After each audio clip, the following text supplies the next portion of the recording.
अस्सलाम वालेकुम। मेरा नाम मोहम्मद फ़ैज़ सिद्दीकी है और मैं मीडिया साइंस का स्टूडेंट हूँ। तो आज हम एक नॉवेल है जिसका रिव्यू करेंगे और इस नॉवेल की जो स्टोरी है उसके अंदर एडवेंचर है, सैक्रिफ़ाइस है, दोस्ती है, इमेजिनेशन है, मैजिक है और ये नॉवेल जो लिखी गई थी वो 1950 में लिखी गई थी, पब्लिश हुई थी सॉरी। और इसके जो राइटर हैं वो हैं सी.एस. लुइस।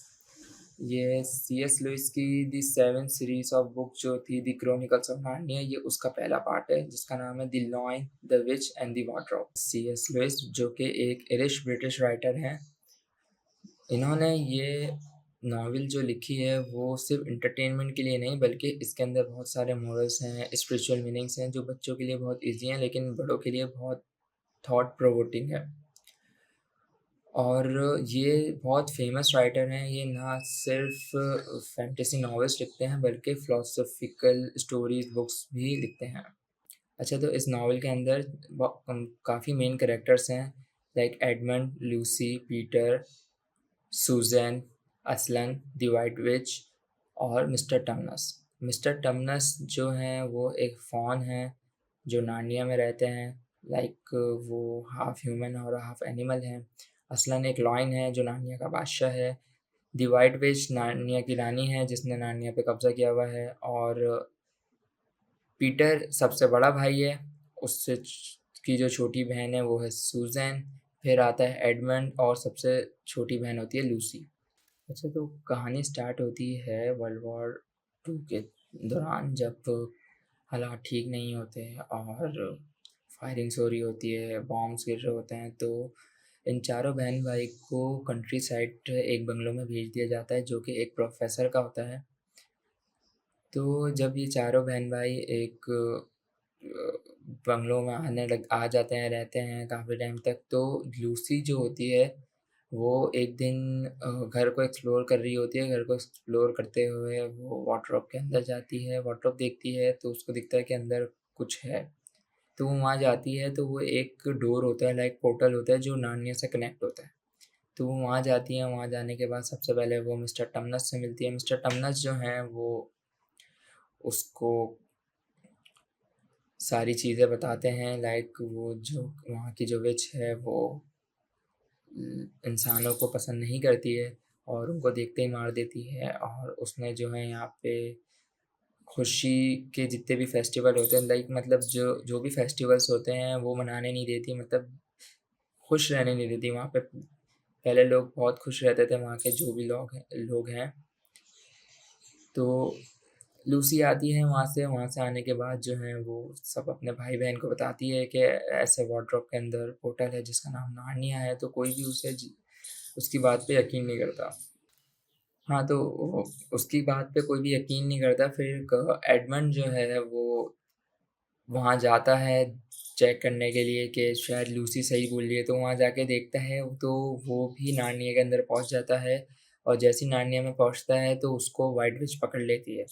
व्हाइट विच पकड़ लेती है और जो है वो उसे अपने जादू में कैद कर लेती है, अपने जो महल होता है उसमें कैद कर लेती है और उसको लालच देती है कि तुम अपने भाई-बहन वगैरह को लाओ, क्योंकि वो अपने भाई-बहन को बारे में सारी चीज़ें बता देता है। जो भी उसकी बहन ने बताया हुआ होता है उसे नानिया के बारे में, वो विच को बता देता है। और वो उसको लालच देती है कि मैं तुम्हें एक स्वीट खिलाऊँगी नानिया की स्पेशल, और जो है मैं तुम्हें यहाँ पे जो है ना पावर दूँगी।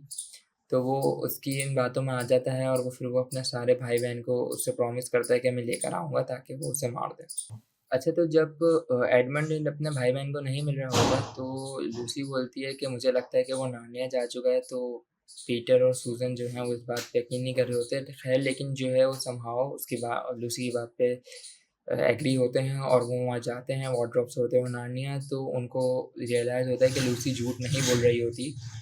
तो वो लूसी जो है फिर मिस्टर टमनस के पास लेके जाती है और वो मिस्टर टमनस सारी चीज़ें बताते हैं। लूसी जो फर्स्ट टाइम आई और व्हाइट विच जो है उसके बारे में पूरा बताते हैं और उनको वहाँ पे एक पुरानी प्रोफ़ेसी के बारे में पता चलता है जो कि होती है कि जब इन 4 इंसानी बच्चे यहाँ पे आएँगे नार्निया के अंदर, तब जाके व्हाइट विच का राज ख़त्म होगा और हम सब व्हाइट विच के राज्य से आज़ाद हो जाएँगे। तो उसके बाद जो है ये सब लोग असलन से मिलते हैं। असलन जो है वो एक माइटी और नोबल शेर है जो कि नार्निया का असली किंग है।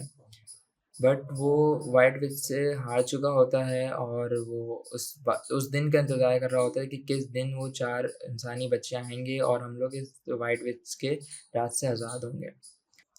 अच्छा तो जब ये सारे बच्चे मिलके एडमंड को ढूँढ रहे होते हैं और जिसमें मिस्टर टमनस और असलन उनकी हेल्प कर रहे होते हैं, तो एडमंड जब मिलता है उनको तो एडमंड जो है वो उसको बताता है कि मैं व्हाइट विच वगैरह से मिला। सब बच्चे उसको बल्कि सॉरी बताता नहीं है, वो उनको धोखे से जो है ना व्हाइट विच के कैसल में ले जाता है और वहाँ पे जाके जब वो सब व्हाइट विच जो उन सब बच्चों को कैद कर लेती है, तो एडमंड बोलता है कि तुमने मुझसे वादा किया था, तो व्हाइट विच बोलती है मैंने तुमसे झूठ बोला था। तो यहाँ पे जो है ना बहुत डिसअपॉइंट होता है एडमंड ना। देन जब वो एडमंड की इस गलती की वजह से जो है जब वो व्हाइट विच सब बच्चों को मारने वाली होती है, तो असलन जो है वो वहाँ पे आ जाता है और उन बच्चों को आज़ाद करवाते हैं वहाँ से और अपनी सैक्रिफ़ाइस देता है अपनी जान का।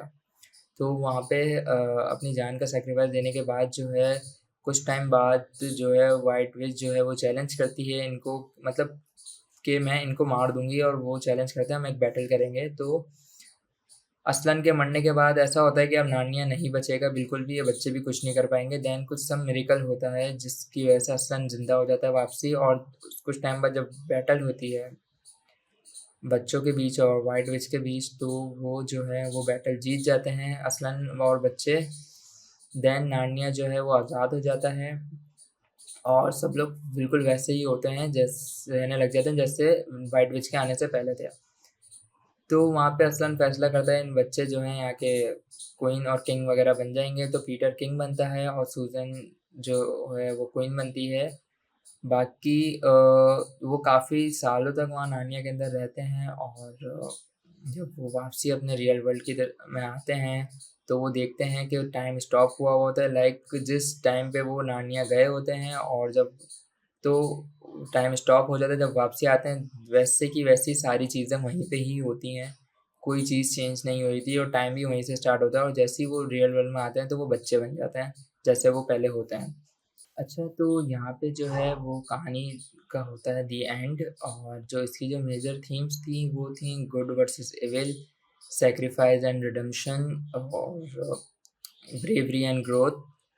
और मेरा जो पर्सनल ओपिनियन ये था कि मुझे इस कहानी ने बहुत इंस्पायर किया है, और क्योंकि इसके अंदर एडवेंचर है, सैक्रिफाइस है, इमोशन है, इमोशनल जर्नी दिखाई गई है, लूसी की जो है वो ऑनेस्टी, पीटर की ब्रेवरी और असलन का विज़डम, और उसका क्या बोलते हैं एडमंड, सॉरी एडमंड का रिडेम्पशन जो दिखाया गया है, इस सारी चीज़ों की वजह से मुझे बहुत इंस्पिरेशन मिली है, और मैं ये चाहूँगा कि आप लोग भी द क्रॉनिकल्स ऑफ नार्निया देखें, और ये था मेरा रिव्यू इस बुक के बारे में। Thank you.